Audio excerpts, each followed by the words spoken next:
What is going on, guys? Dave from Wake Up It's Football alongside of Ezra from Idiot Sports Talk. Bringing you guys our week 4 episode. Is it week 3? Week 3 episode of the Red Zone Blitz. We're coming up on week 4. Tomorrow actually is that Thursday night game. Let's open the show by telling everybody what happened on FanDuel this week in our Red Zone Blitz FanDuel League. The Red Zone Blitz FanDuel League. Yes, I love how you want me to talk about this. Because I was in the lead for most of. Oh, excuse me. Look at that. Look at that. My phone is going off. Doesn't even want to hear this. I was in the lead for most of the weekend. And hello, everyone. And Super Hippo and King Llama. I hope Llama feels better. He's in the chat. And comes David with his last guy, James Jones. He kicks my butt and wins the whole $7.20 for people in the FanDuel Fantasy League. So, yeah, that's what happened. That was good. The kicker, was – and Terrence Williams, because I had Terrence Williams who got me 0 because he was targeted 2 times, got 0 catches. Brandon Whedon got my boy 0 points. Well – you want to tell me your winning lineup? Well, my winning lineup was Carson Palmer, Latavius Murray against the Cleveland Browns, David Johnson against the Niners, Julian Edelman, Brandon Marshall, James Jones, Rob Gronkowski, Steven Gostkowski, and the New York Jets defense. Put up 135 points. Now, the participants in this league, I should, give them a shout out. Michael M. 831 and Longs Lager joined me and Ezra this week on the FanDuel Fantasy Football League for the Red Zone Blitz on FanDuel. So we're going to try and do this every week, and we're going to try and see if we can get more and more people on the FanDuel. This week we did a $2 buy-in. Winner wins the whole thing. I think the more people that start playing, I might start distributing the money out just a little bit. But as of right now, we're going to do $2 leagues, see how many people we can get. Let me know if you guys want in, and I can send you guys the links either to your Twitter, to your email, would probably be the best too. So if you guys, follow me on Twitter, hit me up. Let me know down in the comments below. We'll try and get a big league this week for the Red Zone Blitz. And we'll start on Sunday. We'll exclude the Thursday night games. So far in the Red Zone Blitz FanDuel leagues, Dave is 1-0. Let's see if Ezra can switch that up. Let's see if one of you guys can switch that up. Let me know. Throw your stuff down in the comments below if you guys want in this week. Yeah, see if you can quote unquote beat the experts. Hey, we're not experts. We need a belt every week. See if you could beat the Red Zone Blitz. Sure. Yes. Yeah. See, like me and Ezra, that'd be interesting. Like, is it me and Ezra versus the world type thing? So it's like me and Ez have to be, on top every week, or is someone else going to be on top? Even though I want to give a shout out, I was in the lead for most of the weekend, but I did finish 3rd out of the 4. Michael deserves some credit because Jamal Charles was his last guy, and he went off for close to 29 points, and he surpassed me by less than a point. By less than a point, he surpassed me. So, everyone put up. What killed me was the kicker. Right. Your kicker got 17 points. My kicker got me 4 points. When you put up at least 100 points and at least 100, you pick some decent players. All 4 of us, the Longs Lager, who finished 4th, had 112. So, Ezra finished at 119. Michael M. 831 finished at 120, and I finished at 135. So if you guys think that you can beat me, think you can beat Ezra, think you can beat the rest of the pack, join us on FanDuel this week. Let me know if you guys want in. It's going to be a $2 buy-in. Winner gets all. But if we get more than, if we get a bunch of people that want to do it this week, I'll maybe distribute it out a little bit more. So that is out there for everyone. Let's get into some football, Ezra. This week, there's a lot to talk about. I don't really know where to start. Let's start at the top of the pack. Let's start at the Arizona Cardinals. Absolutely dominated the San Francisco 49ers. NFC West rival, and they dominated them with ease. I think the final score was 47-7. I'm going to ask you this straight up. Are the Arizona Cardinals right now the best team in the NFL? No.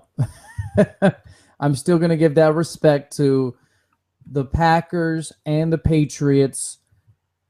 The Cardinals, third best, I will go. If we go with a power, remember we used to do in the Red Zone Blitz, the power rankings. Right. I'm not sure what, usually we used to go do the ESPN power rankings. We'll check that out in a moment. But 1, 2, and 3, I want to go Packers, Patriots, Cardinals. If you ask me right now, I won't go with Cardinals because the only reason, I just respect longevity. I know we're supposed to base it on this year. I know that. But last year, the Packers were, a play or two away from making it to the Super Bowl. The Patriots actually won the Super Bowl, and they have most of their team returning. The Patriots, the reason I have them second is because they lost a lot of their secondary. The Packers have most of their team virtually coming back from last year. So that's why I have them ranked number 1. ESPN has the Patriots number 1, Cardinals number 2, Packers number 3. So we have the same idea, but, different lineup. Well, what do you have, Dave? Well, to answer the question of whether Arizona is the best team in the league or not, I'm going to say no. But right now I feel like what shocked me, and what hasn't been there in the equation that hasn't been here in the last couple of years is the Packers defense, how physical they've played. If you watch that Kansas City game on Monday Night Football, there were a lot of big hits being made by guys like HaHa Clinton-Dix. Demarius Randall laid a big hit on a guy. The physicality on this Packers defense has been non-existent for like a good 3 seasons. And I've just been waiting for it. I'm like, why does this defense feel like they're so soft? And they stopped Marshawn. Now here's a stat that should pop out at you. Marshawn Lynch and Jamal Charles combined total for less than 100 yards rushing in the last 2 games that the Packers have played combined. Those are probably, aside from Adrian Peterson, the best 2 running backs in the NFL right now.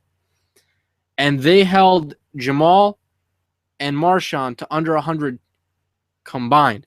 So I'm going to say Green Bay is number 1 right now because you have that offense that everyone knows about with Aaron Rodgers. This defense is really stopping guys. And some of those points the Chiefs put up on Monday night came in the fourth quarter, some garbage time points, trying to come back and do something. At one point, the score was 31-7. So I'm going to say Packers 1, Cardinals 2, Patriots 3. Patriots 3 because they let the Bills come back on them. And I'd have to look at some of the 2 other games they played. So that's my order right now. And if you want to base it on just this year, if you're saying, Ezra, come on, let's be serious, we can base on competition. The Packers beat the Seahawks. The Patriots beat the Steelers. The Cardinals have beat the Saints, Bears, and 49ers. That's also true. So if you want to talk about this year, I can use that argument also. But I was giving you my view. But if you want to go based on this year, the competition so far the Cardinals have faced. And that's no knock on them, obviously. They're not making their own schedule. They've taken care of business in a big way. They're crushing these teams, showing them you don't deserve to be on the field with us, so they deserve that credit, and that's why I have them number 3. Well, I remember hearing a stat, I think it was last year, when teams, and I think the statistic was actually relating towards the Patriots at the time, but when teams play really bad teams, you're supposed to crush them. And that's how you know that team isn't just good. They're great. I mean, we're talking about 47-7 the Cardinals whooped the Niners. And when you have a great team, that's what you're supposed to do. So we're still talking about a very good Arizona Cardinals team, and I understand they played 3 very crappy teams so far. I think the test is going to come whenever, I'd have to, let me take a look at the schedule here for them. That next big game for them, that's the test. Can they win that game? So taking a look at their schedule, let's take a look at their next 3 games or so here. They got the Rams at home. That should be a win. They're at the Lions. That could be a win. Then they're at the Steelers, where that could also be a win because they're going to be playing Michael Vick and not Ben Roethlisberger. I mean, the real next big test, I mean, then they have the Ravens, who are 0-3 right now, the Browns. I think the biggest test of their season is going to be at Seattle, and that's going to be in the middle of the year on November 15th. So I'm looking at these teams, and they play the Packers late in the season, then they play the Seahawks to end the year. I mean, we could be talking Cardinals going 12-4, 13-3 when it's all said and done. I mean, which is no surprise that they were doing their thing last year. And plenty of times last year, we're defending them. They were a top 2, top 3 team for most of the year. They're just more confident this year. Yes, last year they were playing with a swagger. You know, they felt like they were catching people off guard. People knew last year they were a good team coming into this year, and I think they just up their game up and just have a confidence about them. Saying if Carson Palmer was healthy all of last season, or even Stanton, we would have did damage in the playoffs. And I think they want to go out there and prove that we're a much different team. We are one of the excellent teams in this league when we have an effective and, dangerous quarterback. And Larry Fitzgerald has been, finally, they've been getting him the ball more, and he's been tearing it up this season too. He's back. Yeah. I think it was 9-1 they finished. They were last year before Carson went out. And I want to give some love to the Bengals also. The Bengals are in that conversation, and the Broncos. What about Atlanta? My level competition, but the only reason I put the Cardinals because they're absolutely dominating their games. I know the Broncos beat the Ravens, and the Ravens are 0-3 right now, but even though they played really good football themselves, the Bengals too. Come on, going back and forth. They've been taking care of business, and they faced a division rival on the Ravens last week, and they went back and forth. Andy Dalton came up big. AJ Green, absolute one of the top receivers in this league. So he's my favorite receiver in the league, to be honest. And, those two other 2 teams deserve a mention. You said AJ Green is your favorite? Yes, AJ Green is my favorite. I like him too. It's my boy, man. Yeah, I like him too. I don't think he's the best, but he's my favorite. I think going down the road, though, going into that stretch for the Arizona Cardinals, if they have to play a road game in the playoffs, and it's in the cold, they're going to have to rely on a run game. And that's, I think, the concern with that team right now is Chris Johnson had 122 yards. Right. But if they rely on Andre Ellington, he's injury prone. Chris Johnson is a player who you have to say, I mean, he's been on and off. He's wishy-washy. He's not consistent at this stage in his career. And then you have the rookie David Johnson, who they've kind of gradually been giving him some looks. So right. Since you want to talk about this, you have this concern. Let's just go hypothetical here because this is what we do in the Red Zone Blitz and just talk about possibility. And it could be a strong possibility. Maybe we'll bring it up here. Maybe you've read a report that some people has been leaking that Matt Forte may be on the table. If you're the Cardinals, I did not hear that. Last year of his deal, let's say you try to trade for Matt Forte and you really take a strong push. I don't believe in giving Matt Forte a big deal. I'm not I wouldn't do that if I'm a team, but I would trade for him, like the Cardinals.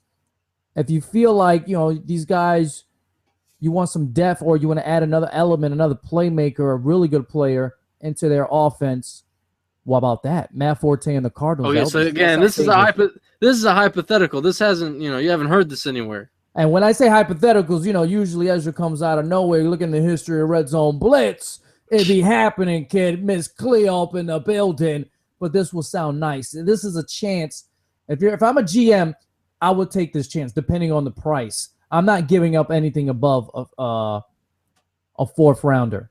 In a 4th rounder, I might be hesitant. Matt Forte is worth more than that. No, not long term. No, he's not. Matt Forte is worth more than that. Long term, you'll give up a 3rd or a 2nd for him right now and sign him to a big deal. How old is he? If you're giving up that much, you're obviously going to be committed to him for a couple years. Why are you? You're hating on Matt Forte right now. I've hated. Let me tell you something. Matt, you're underappreciated. I've always never really appreciated Matt Forte. Wow, Matt Forte is the best player on the Chicago Bears. That's true. Yeah, I just admit. How many people will admit they're undersold or they, dislike a certain player for years? Okay, I've said I'm manning up to it, but the last couple of years, I've said on the Red Zone Blitz, I was never a huge fan of Matt Forte. I got on him, but I said, you know what? This guy's a player. He's changed my tune the last couple of years, but he's 30 years old. He's got a lot of touches. He's got a lot of mileage. You don't give a 30-year-old running back he'll be 31 or close to 31 when you give him this new deal. You want to give Matt Forte with all these touches over close to 2,000. Look, the man has 1,800 carries and how many receptions? 400. That's 2,200 touches for a running back. You put the hypothetical out of if you're the Arizona Cardinals. Yes, but you said I'm saying if I'm the Cardinals, I'm not giving anything higher than a 4. If we're talking about this season, sure. Yeah, that's what. Well, but they're gonna have to. But they're gonna have to sign him. He's not gonna. He's gonna want a deal. He's not gonna want to just. We'll have to play out the year anyway, so it doesn't matter. Right. If I'm the Cardinals, I'm going for it this year. I don't want to give him that big contract if I'm the Cardinals. And I mean, if Chicago's, we saw they got rid of Jared Allen because he's a 4-3 guy. And they're playing the 3-4. They got rid of Bostic, who's now on the Patriots. They gave, I believe, him up for a 6th-round pick. Watch Bostic go off. That's how the Patriots do it. They grab these players, just guys that haven't been doing anything on the other team.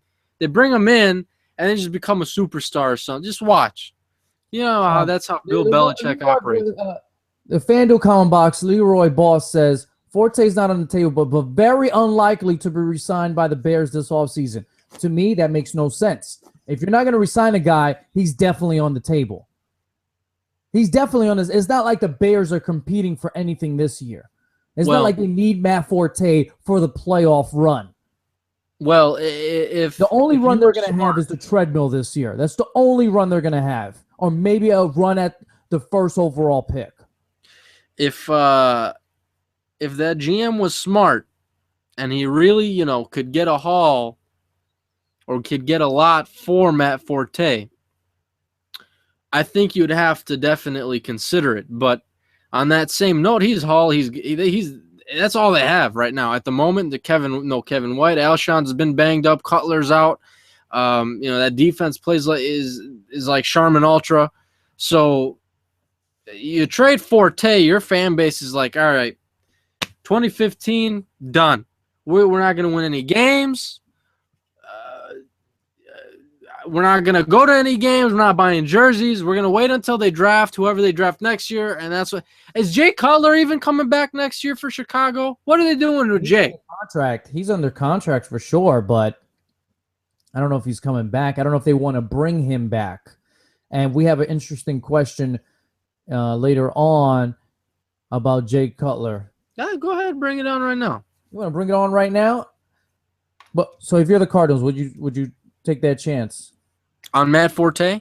Yes. And what would you give up for him? Okay, so if the trade deadline is week 6 now, it's in week 6, I believe.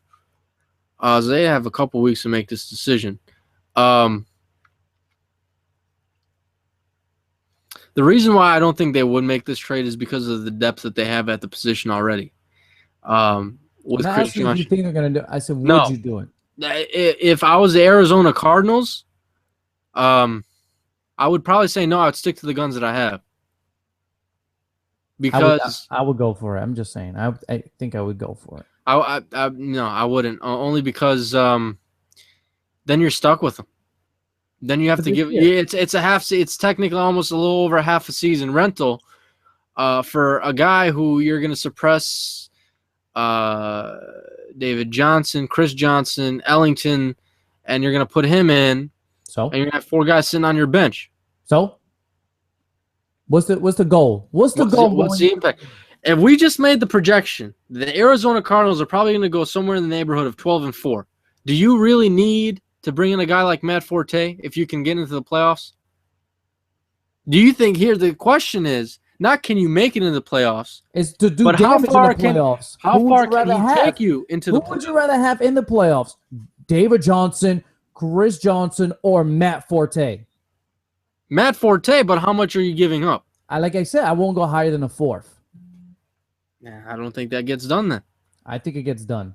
I think a fourth will get it done. It's not like the Bears could say, hey, give me a second. This guy, he's going to be 31, and you got to give him a big contract. He's not like a 22-year-old, a 25-year-old, a 26-year-old. His 20s is behind him.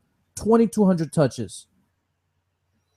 That's your leverage right there. You're crazy if you think I'm going to give you higher than a fourth. I hang up the phone. I already got David Johnson. Chris Johnson. Antonio, Packers fan on Twitter. I wrote a tweet on Twitter, okay? I was watching the Chiefs game versus your Packers and watching Alex Smith, your golden boy, do his usual Alex Smithness and,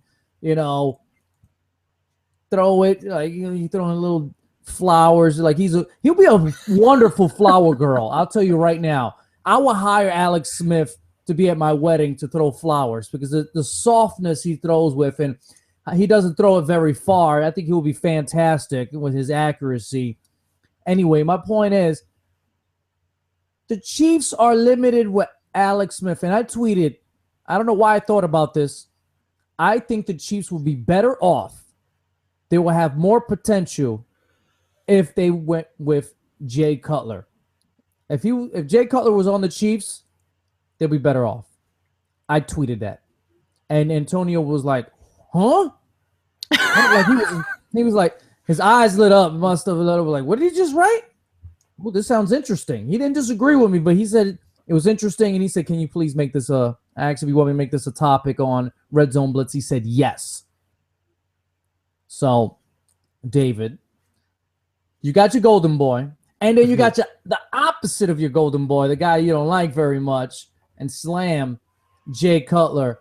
Do you agree with me, David? Even though I haven't even given all of my reasons why I would think the Chiefs would be better off with Jay Cutler, but go ahead.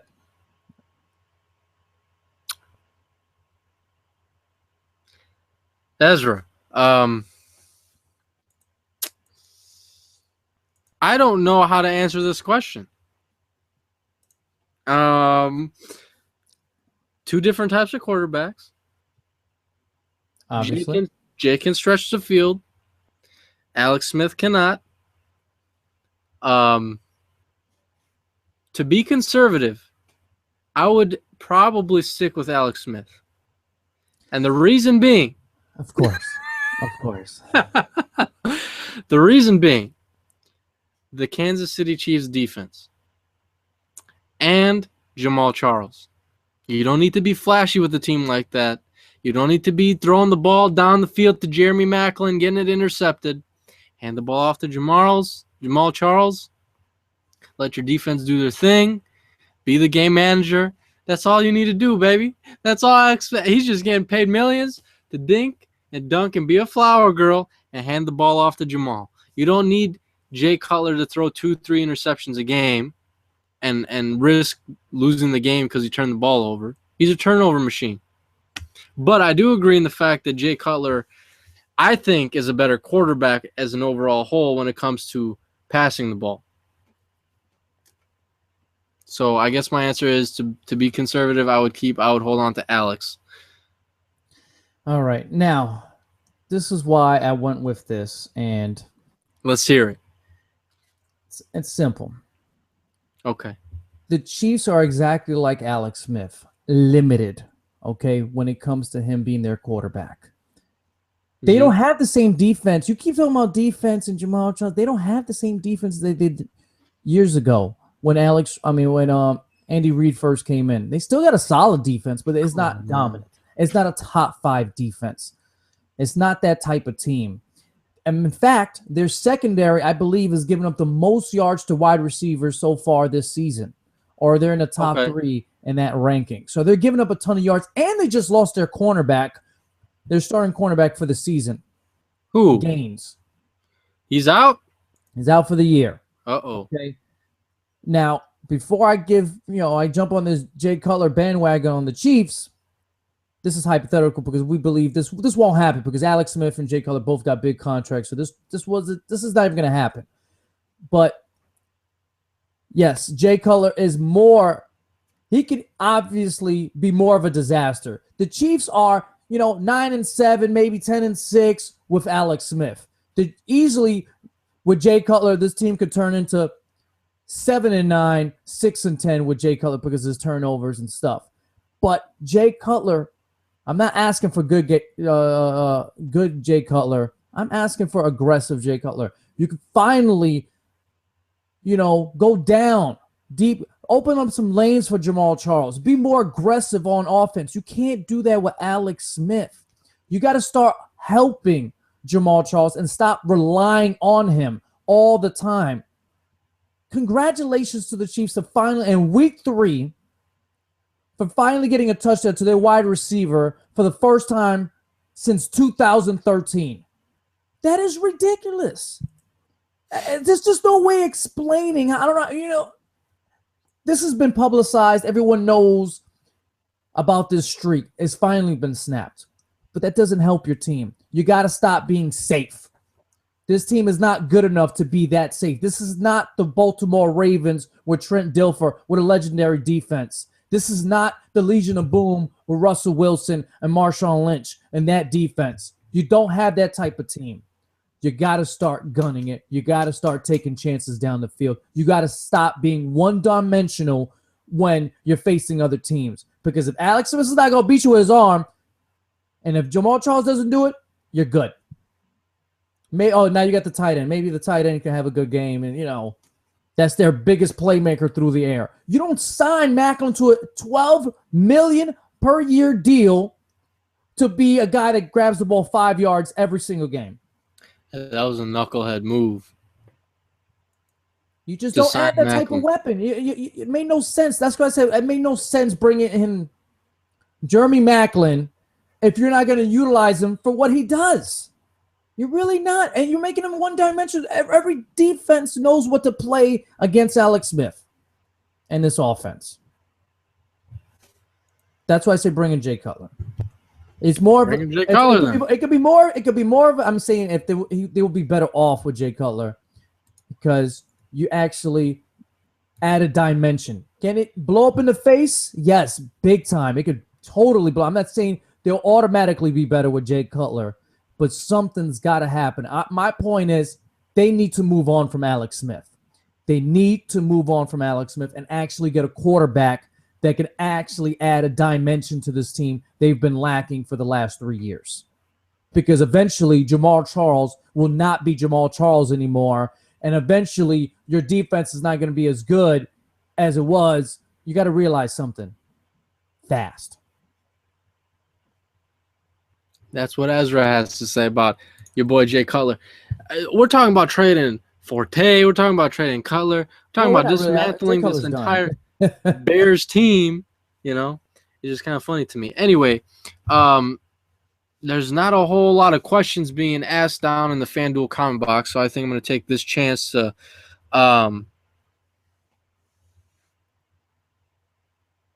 Leroy Boss said, I did not log into YouTube today expecting to hear David say that Jay Cutler is a better quarterback than another living, breathing person. That's groundbreaking. Yeah, I'm not extremely biased, so I'll say it.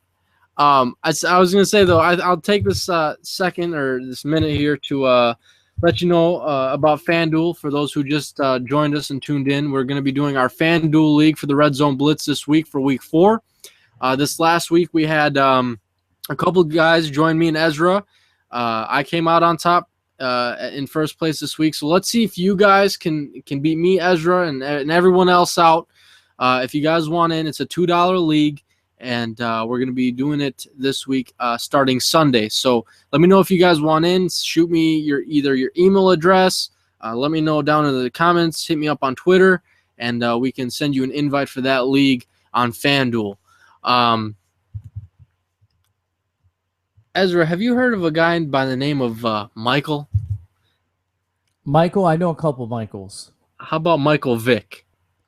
He was probably the greatest or one of the greatest Madden players of all time. I remember that Michael Vick. Insane. What is that, Madden 07 or 08? Oh, man. How about real life Madden 2015? He's playing for the Pittsburgh Steelers, filling in for Big Ben Roethlisberger. How many wins now? Say Ben misses 6 weeks. 6 weeks. Okay. Michael Vick comes in, plays all 6 games. We got to take a look at the schedule for the Pittsburgh Steelers now. Got it. How many games does Michael Vick win or help win for the Pittsburgh Steelers? They're playing the Ravens this tomorrow night in Pittsburgh. You got Ravens.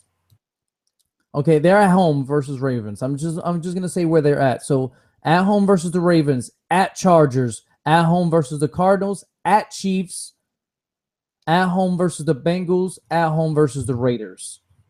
Mm-hmm. Those are 6, right? That's 6. That is 6. Yep. Man.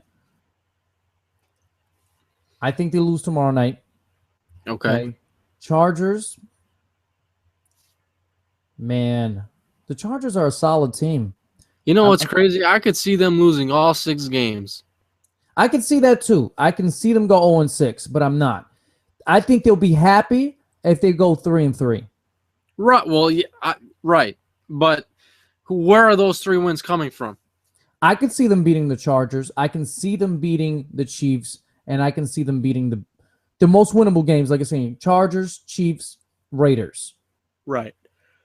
But a divisional game, divisional games, I could see them beating the Bengals because it's a divisional game, and you know how that is. You know each other. It wouldn't be a huge surprise if they beat the Ravens tomorrow, too. I'll be more surprised if the Ravens start off 0-4.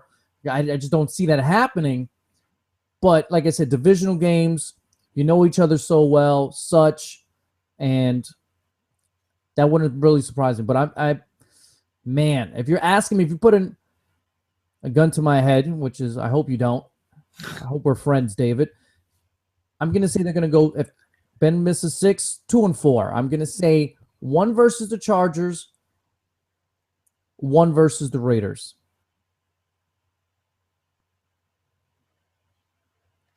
All right, I'm going to start the opposite. I'm going to give them their losses first.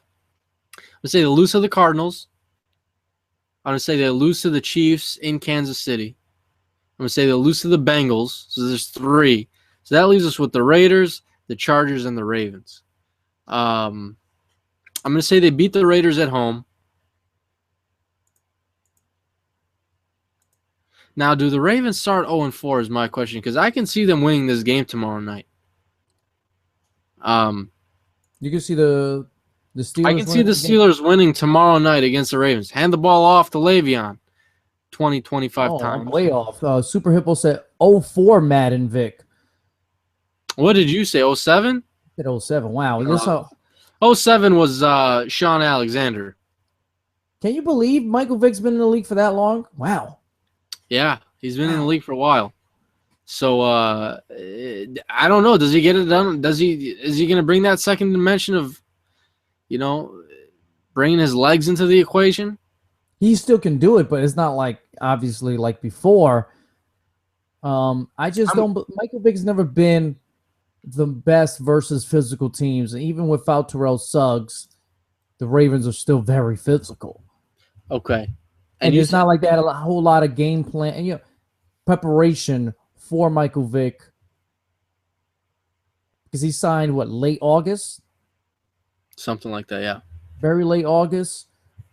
And Todd Haley has a very complex. It took Big Ben a couple weeks. It took him maybe almost a year to really grasp the Todd Haley offense. So Michael Vick in a couple weeks, I know they're gonna shorten the playbook and give him a couple things to make him feel comfortable and try to get it in the hands of Antonio Brown and Le'Veon Bell. But I don't know. So you said 2-4. 2-4. I'm going to say 2-4. I'm going to say the Raiders, and I say they might beat either the Ravens or the Chargers in the next 2 weeks. But I agree with you. They could totally go 0-6 because the Raiders are no joke. They're no joke anymore. Okay, David Carr, Cooper, Murray. They should be very happy with that young trio right there. And their defense plays with. I told you a mentality now with Jack Del Rio, is in place. They play with a toughness, and they're gonna try to play some smash mouth football. And they got some playmakers now. Yeah, Mr. Pearl also agrees. He says, "Don't doubt the Raiders. They're a solid 8-8, 9-7 team, in my opinion. I picked them again this year to make a push." So, Sebastian says that the Steelers will go 3-3 and they'll win against the Ravens, the Chiefs, and the Raiders. Elton Goen says 2 to 3 wins in 6 weeks is what he sees the Steelers doing with Michael Vick at the helm. And now we're getting some questions. Finally getting some questions. Super Hippo 95. Interesting question. Which team wins the NFC East? Nobody seems to be in the driver's seat. And there's a connection in my mind from Michael Vick to a quarterback in the NFC East who we were actually talking about before the show started. I asked you, Ezra, before we answer this question of who we have winning the NFC East, can you see Robert Griffin III in a Dallas Cowboys jersey? Yes, because 1, they need a quarterback right now. 2, he'll know. Jerry Jones likes to take chances. He likes to take chances on talent. And you get RG3 in Dallas, you know your place. You got no shot at the starting QB once Tony Romo is healthy. You're just, your place. There's a system in place. There's a foundation in place, and you cannot be a diva over there.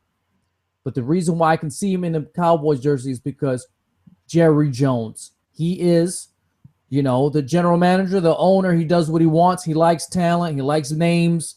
And RG3 is a talent and has a name. And Jerry Jones wouldn't feel, a certain way because, like I said, he has a foundation in place already. It's hard for me to see them trade him within the division. The reason why I mentioned Michael Vick and RG3 is because everyone thinks about Michael Vick as the best running quarterback of all time. And actually, it's funny because Robert Griffin III's statistics from his rookie season, I think, are the best statistics a running quarterback has ever had in the history of the NFL. The numbers just don't lie. I think he put up over 3,200 passing yards, 20 touchdowns, 5 interceptions, plus everything else he did on the ground.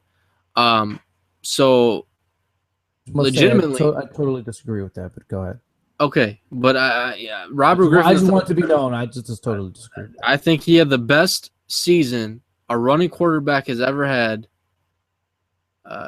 in the history of the league. I mean, if you want to count Steve Young as a running quarterback, but Michael Vick had some good seasons. He had some insane seasons. He had a season where he had over 1,000 yards rushing alone. But when you add the equation of him actually having to be a passer, Robert Griffin had the passing yards and the touchdown to interception ratio. Anyway, so his rookie season, I thought RG3's rookie season was fabulous.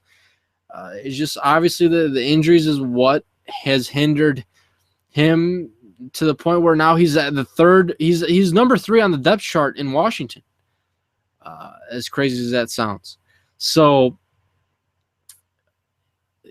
some coaches in the organization want him traded. Let's get a draft pick or 2 to rebuild this team. Some other people in the organization, potentially Dan Snyder, does not want to trade RG3. But for me, it's hard to see him being traded within the division. Can you imagine what would happen playing? I mean, he's going to play. And think about this as if he gets traded to Dallas, think about the line he plays behind. That offensive line is one of the best in the league. If he's protected, can you imagine RG3 flourishing? Man. No, because I never thought he was that good. He's not that good. We need to stop with this already. RG3 is done. He's finished. I'm calling it right now. He is not a good quarterback. Let him enjoy himself being a backup for the rest of his damn career, okay? I'm sick of it. I'm sick of this. He had one solid rookie year, and it wasn't even that spectacular. For a rookie, it was. It was good. Guess what? There's a different standard for rookies and actually playing quarterback in this league. It's 5-6 years already. It's like Josh McNown. Keep people giving him chances. He's been a bum for 14 years. Stop expecting him to have that magic he had for 5 games with the Bears. It's done.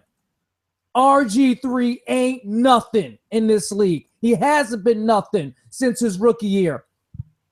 Yes, is it all his fault? No, it's not all his fault. He didn't get the support, the offensive line, such and such, and health problems. Guess what? All that's combination now, 5 years later, a bowl of crap. I'm just tired of hearing this guy's name. He's a diva, okay? He did it upon himself, too. He deserves some of that blame. The Redskins, RG3, this and that. Do I want him as a backup? I'm sure I'll have him as a backup. Sure, you can take a chance and maybe trying to resurrect his career, bring him down from the grave and raise him up. You could try that. But I'm done. I wouldn't even touch him if I was a GM. At this point, right now, week 3. Maybe in the offseason I was thinking about it, I'd be more open to it. I'm done. Maybe I'm just tired of him. Maybe I think of him as like baseball steroid talk. I'm just finished with it.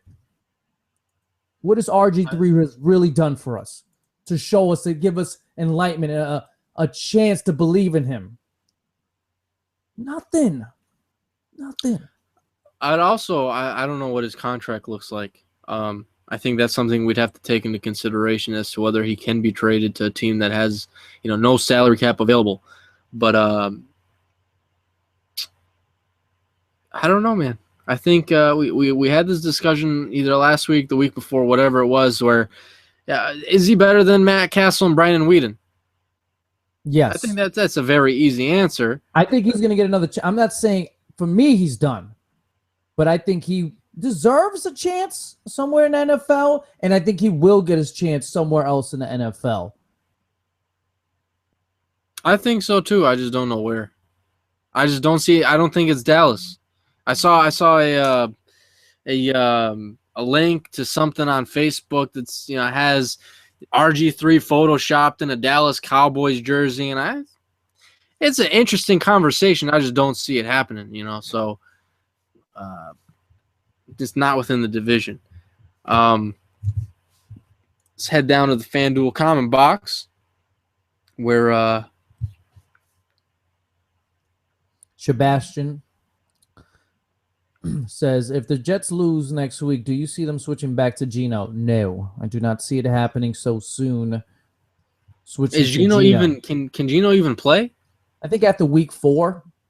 They said 4 weeks. I'm not sure if he'll be eligible, but that's what I heard. It hasn't been any concrete report saying he'll be back in week 5.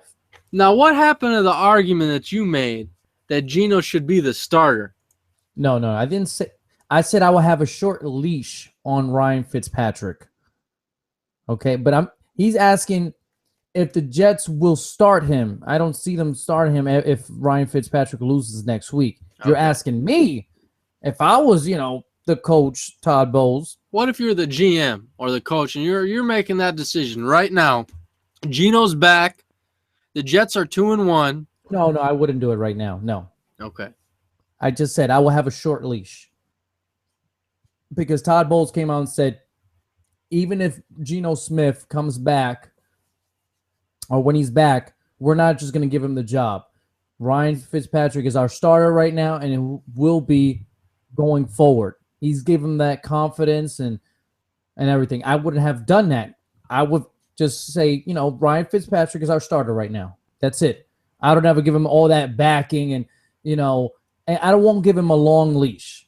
If Ryan Fitzpatrick loses 2-3 games in a row and it's because of him and the offense is lackluster, I'm pulling in Geno Smith. It all depends how the offense is rolling. And the offense hasn't been that spectacular, and that's why there's a short leash on my end. But Todd Bowles is not going to give up on Ryan and after, 2 straight losses. And before the season started, I was happy if we went 2-2 after the first 4 weeks. Okay, we got our 2 wins, and one of them against with the Colts. We were in that game versus the Eagles, and this week we got the Dolphins coming up. A lot of people probably before the season started would have thought we'd have went 1-3 the first 4 games. Am I right? You want to talk about one of the biggest disappointments, in my opinion. It's the Dolphins. Yes, it's the Dolphins right now. Oh my goodness gracious! I was also high in the Dolphins. Hey, who was also? I was also high in the Dolphins with you. It's not over. They're 1-2. It's not like they're 0-3, but their losses they've had this year. The Dolphins have been pretty brutal. They haven't looked good at all in any of those games. But like I said, it's pieces coming together. They had a lot of pieces in the offseason come together. Sue, Stills, just another wide receiver. Who was it? You got Devontae Parker. No, Greg Jennings, Devontae Parker. Devontae Parker. You got a new tight end. You just have all these, pieces come in. So it's going to take some time to build that chemistry, and especially, on both sides of the ball. They look like crap. Yeah, they haven't looked good at all. They've given up 70. Where do the Jets play them? At home? They play them in London. Oh, in London. Oh neutral. Boy. So it's actually the Dolphins at home, right? Neither. None of the above. They're in London. So yeah, Well, I don't like these London games. I have to wake up at 9:30 in the morning now to watch football. I don't like these London games. I understand that you're trying to spread this exposure all across the globe of what the NFL is and how the game is played. I understand that, and I get it. There's got to be another way. Because eventually what we're gearing towards is a franchise in London that no one's going to want to go play in. All the free agents are going to like, I don't want my currency being anything other than American dollars. I'm going to be getting paid in euros, and I'm going to have to, I'm going to have to fly here, fly there. My house is in Houston, but I play in London. Nobody wants to deal with it. Nobody wants to do that. Who wants to do with that? Nobody wants to deal with that. You got to deal with jet lag. It's a 5-hour plane from the East Coast. Come on, man. I'd rather see a team put in Mexico City or Toronto before you put a team across the damn pond. It doesn't make sense. I don't do an NFL Europe league or something. Where all the guys, the 1,600 players who are in the NFL. The extra, 1,000 players that can't make it or aren't as good enough, put them over there. Let them play. Make some money over there. People will learn what football is all about. I don't like London, the London games. You like the London games? No, I got to wake up at 9:30 in the morning. What the hell do I care they're in London? Doesn't do anything for me. I got to wake up early now. I'm going to lose a couple hours of sleep because when I go out Saturday night, have a couple drinks, now I can't have as many drinks, or maybe I will. I'll just be hungover when I wake up Sunday morning. You're going to lose all your money on FanDuel then. I'm going to have to do my lineup on Friday. Man, come on, Roger Goodell. You're screwing up Ezra's life. I'm going to miss out on 2-3 hours of sleep. Unbelievable. Thanks, Roger. This is why you get the heel in the boot. Here on the Red Zone Blitz all the time. I think Roger Goodell might hold the record for the amount of times we've given the boot to somebody, right? It's got to be. Who else is it? Man, because he wants a team. I hope they don't get a team in London. Please stop that. Stop that idea. I've heard that. All right, Mr. Pearl. Jacksonville. Go ahead. The exact same question you sent to me with the topics earlier, Mr. Pearl. Johnny Football. Should the Browns find out what Johnny Football is all about, or go with the quarterback that gives them the best chance to win? John McClown, what's his name? You answered your own question with your question. Jamal McClain, what's his name? He said go with the quarterback that gives you the best chance to win. Guess who that is? Johnny Football, not Josh McNown, okay? Like I said, this guy's been on 7 teams, 14 years, and for some reason, season 12, the NFL thinks this guy has got it all together. This ain't Rich Gannon coming out the locker room, okay? This is Josh McCown, career backup for a reason. Give Johnny football, the Snicker commercials, the yoga moves, the workout movements, a chance. Well, the fans want Johnny Manziel. The players on the team want Johnny Manziel. Many have there's been reports have come out.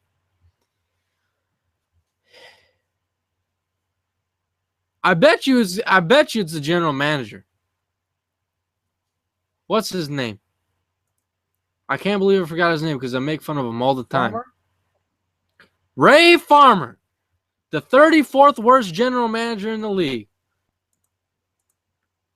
34th worst or the best?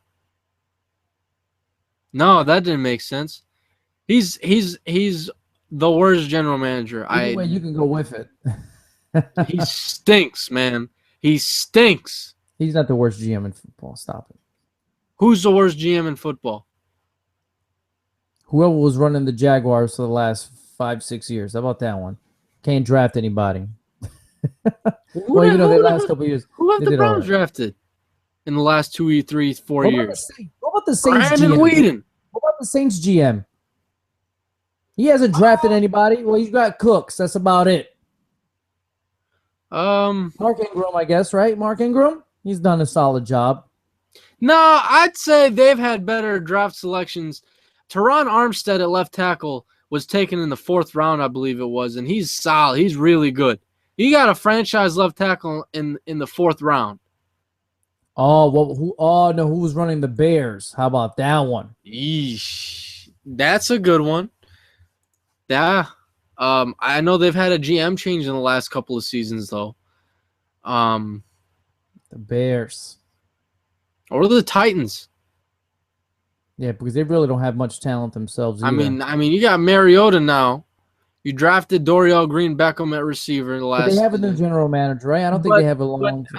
Okay, ignore this last draft with Mariota and Dorial Green Beckham. Who have they drafted? Bishop Sankey, Justin Hunter, Kendall Wright. Stanking. Put some stank on that. Seriously though, who have the Titans like? Honestly, I promise you right now, as much as I am in tune with football, fantasy football, the amount of years I've done this on YouTube, everything, I can't name one player on that defense. I'm thinking. I'm just saying is. Do you know anybody on that defense right now? I'm not gonna kill Ray Farmer that bad. He's got Johnny Football. Ray Farmer sucks. Go ahead. He's got Johnny Football, the man they should be starting in that team, right? Am I right? He shouldn't be the starter. He should be the starter. Are you looking at Ray Farmer pictures over there? I'm trying to look at his nudes, his leaked nudes, but no nudes. He's fine. I hope not. That'd be rough. Anyway, back to the FanDuel comment box. How about the 49ers GM giving Cap that contract? Oh, man. Come on, it's Cap. What are you talking? He's doing improved. Yikes. Fantastic. That is that. The boy had was that the worst contract ever given in the history of the NFL? Because of the magnitude. Because of the magnitude. Because of the. Do you know how much money Cap got from that contract? Come on. Was it the history? I know you don't like Cap, but in the history, David, come on. Let's go from Jaws. Ron Jaworski saying Colin Kaepernick is going to be the best player, best quarterback of all time, to me saying Colin Kaepernick had the worst, most overpaid contract of all time. Which one would you side with if you had to pick one? Wait, repeat that again? He's the best quarterback of all time, or he got the most overpaid contract of all time? Disagree with both, so I'm not going Come to go with either. on, Okay, man. stop it. Okay, it's not the worst contract of all time. Top 5. He got top 5 in the entire league. Top 5 money. Everybody's getting top 5 money because it's new money. The most overrated player in the league right now. If you want to include Albert Hainsworth, okay. You better put Albert Hainsworth for worst contract of all time. Okay, fine. Then Colin Kaepernick has the second. He didn't live up to his contract. He didn't even play. He didn't even play. I know, but I'm just saying. It's not the worst. It's just not the worst. There's been tons of terrible contracts. Because at the time, it looked like it was a good contract. Okay, in hindsight, it was terrible. Like the Saints getting Bird. Huge safety, big time. Right? Highest paid safety of all time. No one's talked about him ever since. What happened? What happened to 9? He used to get 9 interceptions a year. Yeah, no one's ever talked about him ever since. He's got 9 interceptions in the 3 years he's been there. And that's why, I think free agency when GMs go out and grab all these players from other teams, it's a little overrated. I'm with you all that. Well, how many times have I said off-season champions don't usually work out? I say that all the time. All the time. That I don't know how many saw that statistic. I think it was on Monday Night Football for the Packers. 50 of the 53 players on the Packers roster have never played for any other team. Have been drafted by or signed by Green Bay, and that's it. 3, John Kuhn played very little short amount of time for the Steelers before he joined the Packers.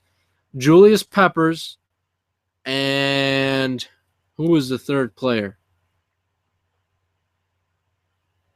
There's a third player, maybe LaTroy Guion, I think it was, who's still on the roster, who played for the Vikings. Those 3 players were drafted by other teams or signed by other teams before they came to Green Bay. Everybody else, I mean, that statistic is mind-boggling to me.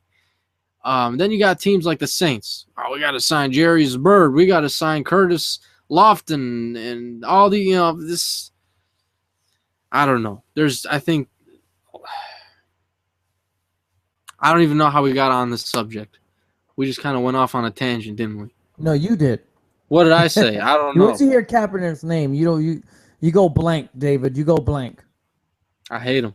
I have to play him this week. We forgot the Packers play the Niners in San Francisco. I swear to God, Ezra, if Kaepernick, this is the thing, he sucks 15 games out of the season. As soon as he plays Green Bay, he looks like the best quarterback of all time. I never understood it. I never will get it. I just don't know. He makes me go crazy.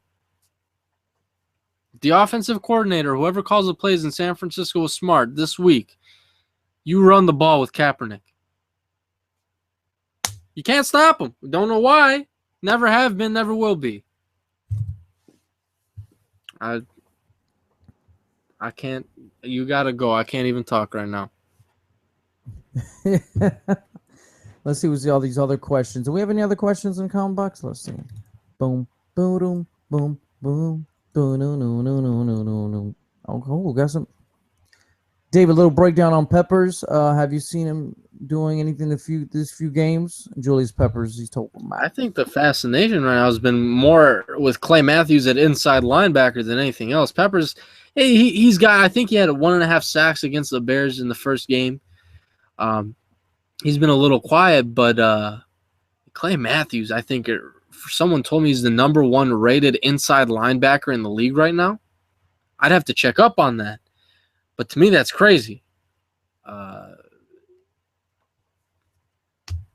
He's played 2 different positions, and he's just rocking out at middle linebacker. So that's pretty cool. As for Peppers, can't really give you a whole lot. He's old. Real old.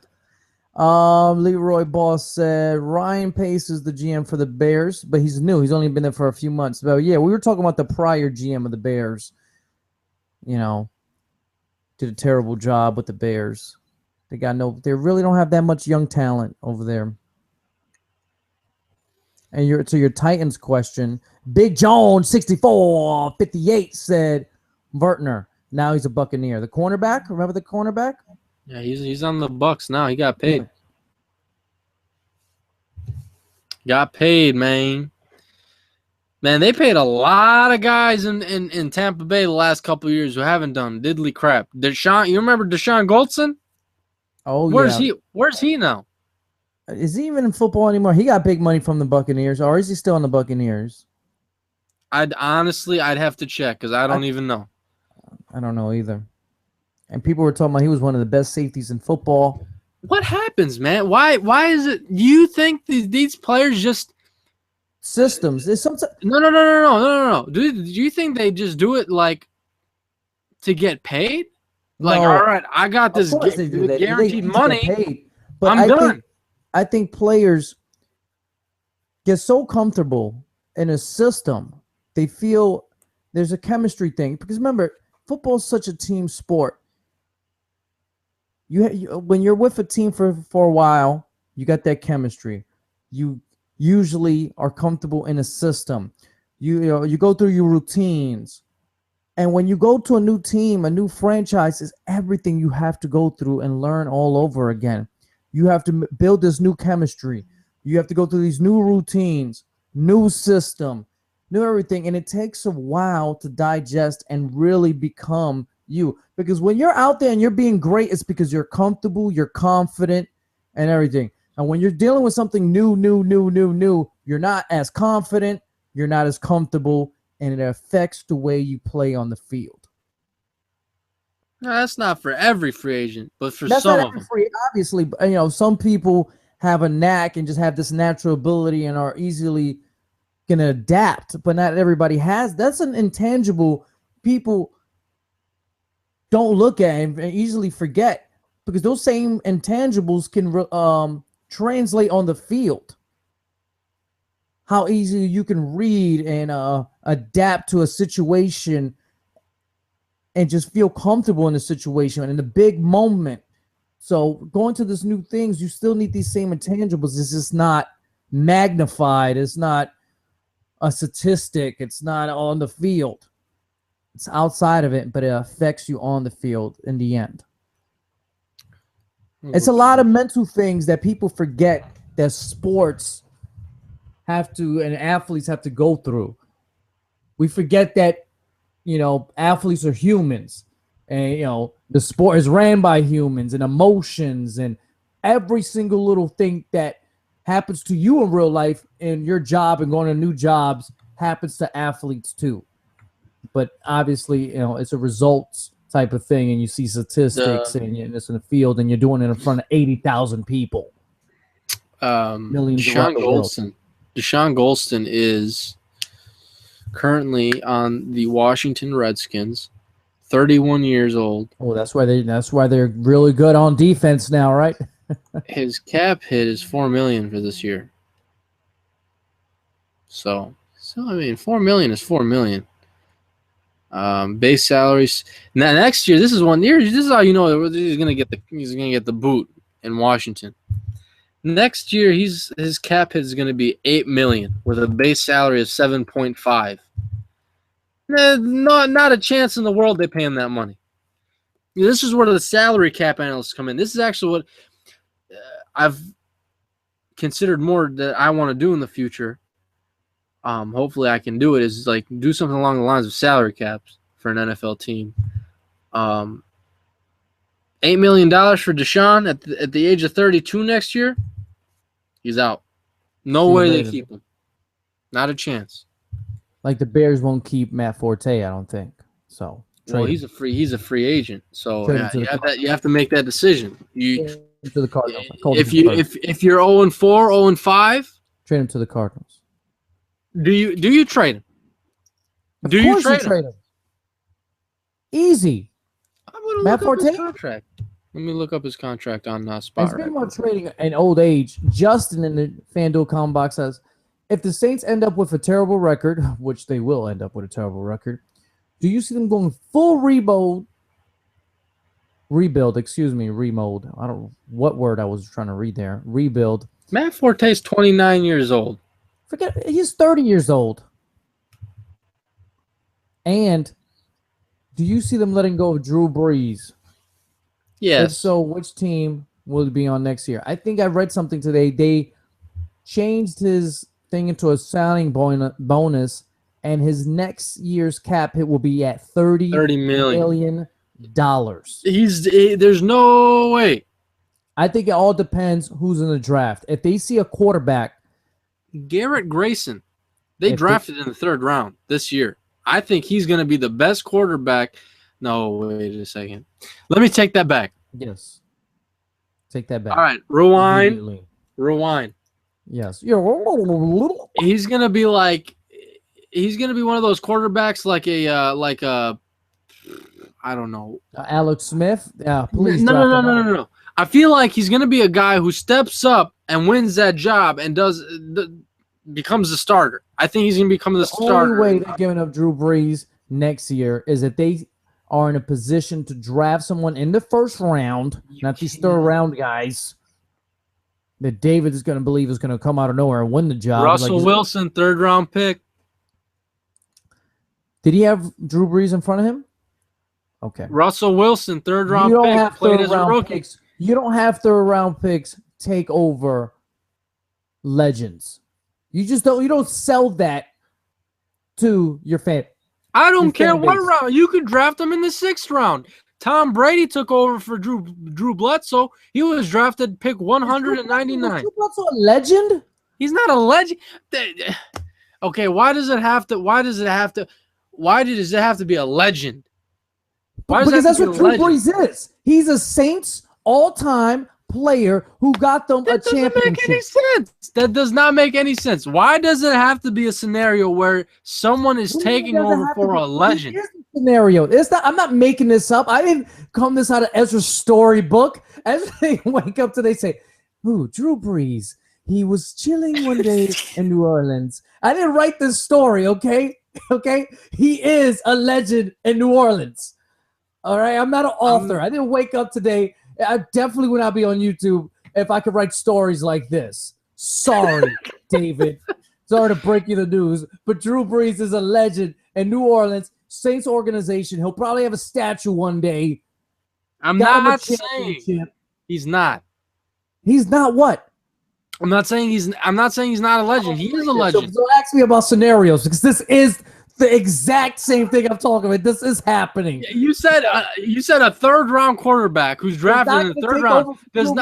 Why not? Why can't it happen? Did a 3rd rounder take over for Peyton Manning? No, but why can't it happen? Well, to be fair, it could be Brock Osweiler who's drafted in the 2nd round. But I'm saying why he's not a legend. He's not a legend with the Broncos. Why can't it happen? Why are you saying it's impossible? Because it's not like Drew Brees is 37 years old and he only Yes, he is. He's coming up on 37. Yeah, I mean, he's not productive. You're not listening to me. He's not productive. Like he's throwing 13 touchdowns and stuff like that. If he's still showing that he could do it physically, I know he's hurt right now. That's hard to sell that to a fan base. Okay, to but say, hey, we got this 3rd round guy that's going to replace Drew Brees. I don't think you could say, I don't know. I don't see it happening. You know what the Saints do see happening?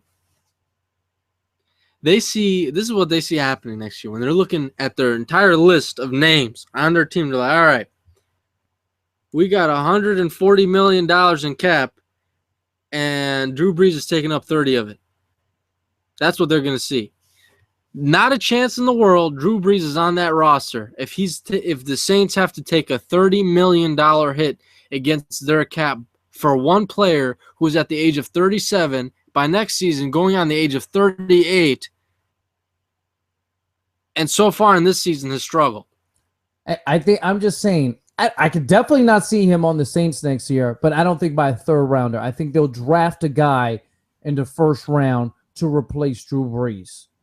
Well, they better hope and pray that they finish in the top 5 because right now they're on track to do it. Hope and pray. It looks like they got that, on their way. They're doing a really good job to seal up a top 3 to top 5 pick. better just keep losing games. They're 0-3 in that terrible division. So you know what? They'll end up with the 6th pick or 7th pick, like my Jets this past year, by winning games in the end of the season by mistake.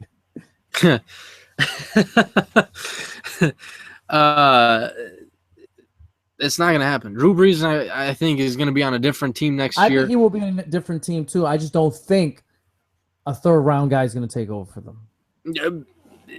Honestly, you want to talk about the McCown brothers. Was it your golden 3rd-round pick, or was it Luke McNown, who was in Verizon commercials talking about backups? Just wait. Give him a season. Okay. And Luke, he didn't do a bad job. Over 300 yards. I didn't watch that game. He was very Alex Smith, but whatever. And I want Alex Smith to walk into your house right now, buzz the door down, and pick you up by the shirt. First of all, he ain't busting down any door because he can't throw that far. Okay, he'll knock on my door softly. He'll knock on my door softly. All right? That's about it. I'm like, hey, Alex, what's up? Just like that. Just what's up? He's like, hi. That's it. I don't hate Alex Smith. I just don't want him as my quarterback. You'd rather have Ryan Fitzpatrick or Geno Smith? I'd rather have Ryan Fitzpatrick all day, every day. Throw it up. RF. I forgot how to spell his last name for a second. RF, baby. That's my boy. RF.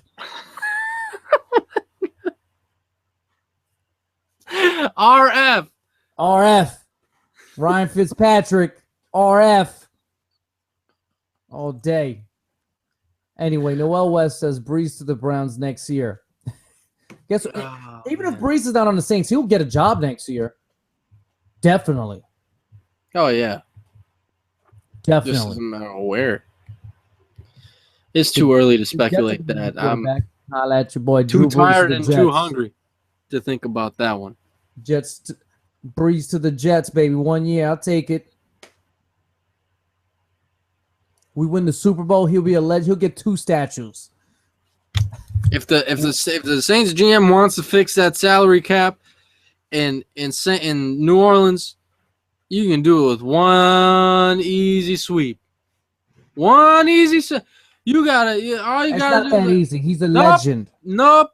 I don't care. If the Saints made Ezra made a Lord of the Rings movie, he'll definitely be, like Frodo or something. Ezra, we're not talking about Drew Brees, baby. Drew Brees has got the ring. Okay? It's time to put that story, that fairy tale to Tom Brady will be that demon that's trying to take the ring by cheating and sending his gremlins and everything after Frodo, Drew Brees, the Golden Saint. It's over. It's over in New Orleans. It's over. Tom Brady will be the dark wizard, and Bill Belichick will be the evil master. I forgot what his name is. Bill Belichick would be a gargoyle or whatever I'm called. No, he will be the master. Just hunched back, like with a nasty, ugly smile on his face, doing one of these, Bill Belichick. Matter of fact, we should act that because the show is getting out of control right now because of David. I'm talking about the Saints. You're the one he doesn't know how to handle himself very professionally. Brought up the Lord of the Rings. If Bill Belichick was a villain, who would he be? You can pick any villain you want. Let us know in the comment box. Who would be Belichick be as a villain? I think you should make it like a pair of villains because I think Tom Brady should be there right next to him. I don't know any villains, man. I can't really think of any villains. Man. Would it be like Thanos? Who's that old guy in the Star Wars movies? Who's the old guy? The Harrison Ford. I don't know who's the guy. Darth Vader. I have no idea. No, not Darth. The guy who shoots lightning out of his fingers. Oh wow! I forget his name. I have no idea. It's Star Wars. You don't watch Star Wars? I I am a movie guy. I'm a really huge movie guy, please, but please, I've please never tell really me. sat down and cared for Star Wars. Even though I'm a sci-fi guy too. Like I've seen the Star Trek movies. That's hard for me to believe coming from you. Yeah, I watch a lot. Well, I watch a lot of Korean films too. Do you understand what they say? Gary Like Chris Tucker says, Oh, you the understand. said Gary Grayson will be the best QB out of this draft when it's said and done. Book it. Hey, Ezra, those words almost came out of my mouth. And I said, hold on, rewind, because those words did actually come out of my mouth before the season started. I said that about Garrett Grayson. And, with the way Marcus has played so far, I don't know, because we haven't seen anything out of Garrett. But I'm telling you, man, some people like Garrett. Mr. Pearl wants to know, has Andy Dalton taken the next step? 8 touchdowns, 1 interceptions. The Bengals are 3-0. Hell no, they haven't taken. I'll tell you why. If Jimmy When Graham is Andy big Dalton, ginger, then Andy Dalton is smooth ginger. No. When Andy Dalton can win a playoff game or can make it to the end to the AFC Championship game, then you can say he took that step. As of right now, we're still talking regular season football here. He's been able to do it the last 3 years. He's been able to get to the team to the playoffs. That team has been, as an overall whole, defensively, offensively, whatever, as a group, they've been able to get to the playoffs, no problem. But it's what you do in the playoffs that pretty much defines who you are as a team. And the last 3 years, they've been one and done. So has Andy Dalton taken that next step? Not a chance in the world. As far as I'm concerned, Andy Dalton is still that regular season quarterback that he's been in the last couple of years. Well, this is a Fox reporter, Fox 19 Jeremy. He tweeted, Dre Kirkpatrick on Dalton's difference. He's a teammate of Andy Dalton on the team. And he said, quote, he's letting him hang a little bit, stepping up as a man, unquote. Boom. He's letting him hang. That's why he took this next step. Who said this? His teammate, Dre Kirkpatrick, yes. Said what now? He's letting him hang a little bit, stepping up as a man. What does that mean? What do you think he's letting hanging a little bit? So he means he's pretty much saying Andy Dalton's got that little swagger, He's swag. He's letting it hang a little bit more. Mr. Pearl called Brady is like Captain America. Oh, please. No, man. What's him called? A Bill Belichick, a worker of the IRS. That's pretty evil. That's very evil. IRS. That's pretty funny. Top 3 villains of all time, right there. IRS. Yeah, I'd say they're number one. Historian in here. I used to be a big WWF guy. My most hated heel was IRS. Hated that man. That's a wrestler? He was a wrestler named IRS. What, he just collect everybody's tax dollars or what? I know if you heard of Ted DiBiase, the $1 Million Man. No, I have not. You've never heard of Ted DiBiase, the $1 Million Man? You've never watched Star Wars? Everyone knows Ted DiBiase, the $1 Million Man. He tagged up with IRS. Well, it sounds like it makes a whole lot of sense to me. Taking everybody's money. Money. You never heard that song either? I've heard that song. Oh, right. That's not that version of it. That version of it was money. That's Ted DiBiase all day. Oh my God. He used to come out to that. And he used to choke people out. He used to choke people out and stuff money inside people's mouth. Because that's what he was. Not. What was a bunch of singles? Because he's the $1 Million Man.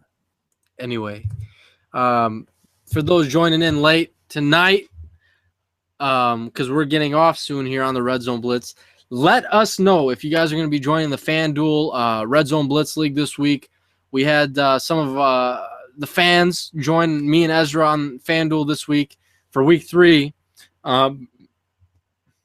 So just let us know. We'll send you guys a link. We'll send you guys an invite to this league. Right now, there's no limit as to how many players can play. We're hoping to get a couple more than we did last week. So $2 leagues. Nothing special. What are you laughing over there, Ez?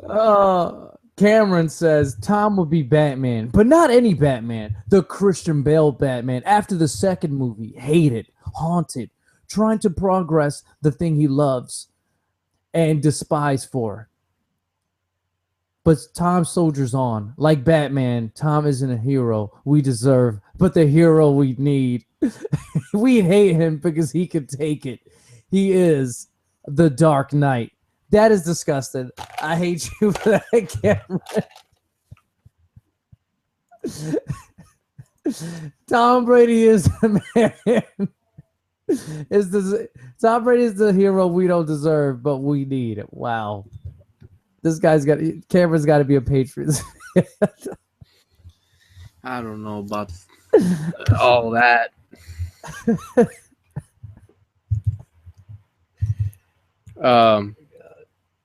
Who's your MVP for tonight, Ez? I hate these guys.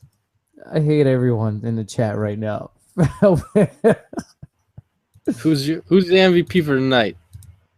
I'm gonna go with Pearl. Mr. Pearl. He's my MVP tonight.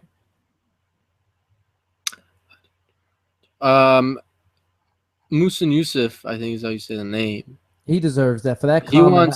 He almost won it because of that comment with the IRS.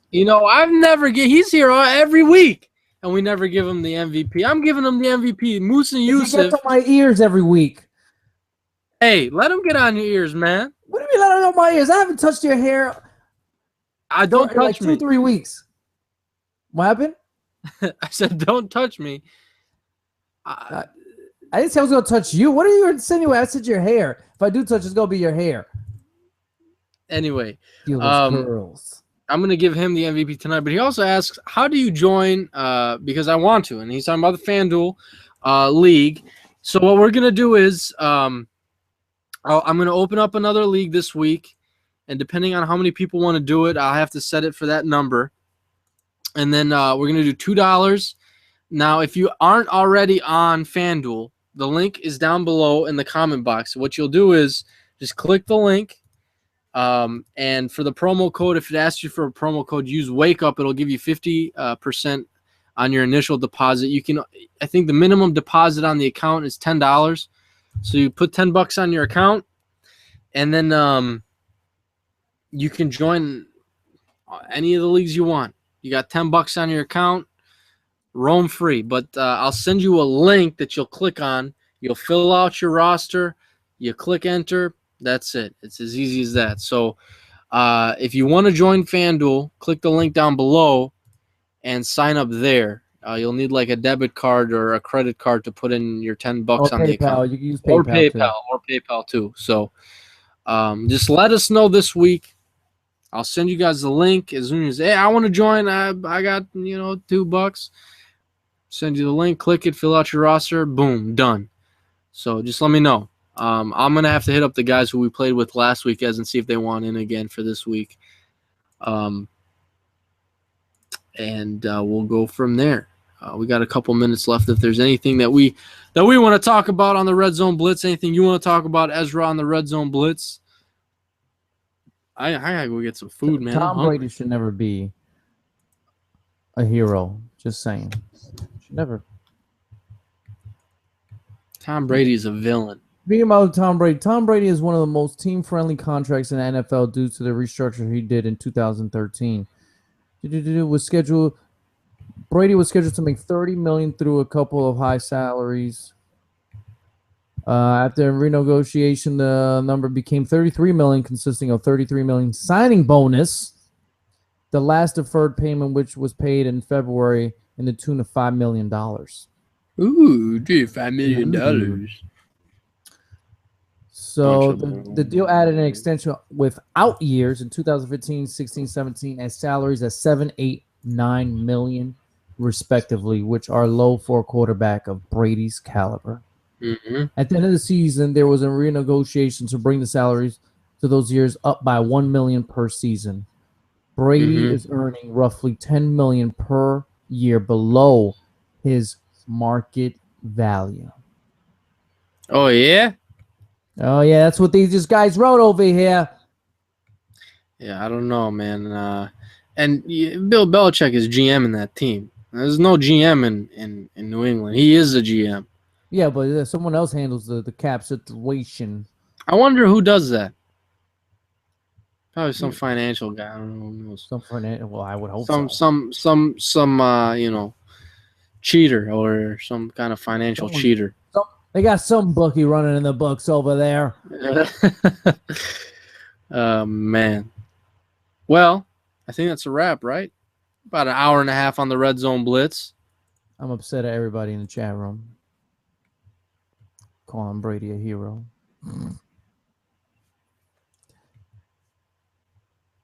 Yeah, he's no hero.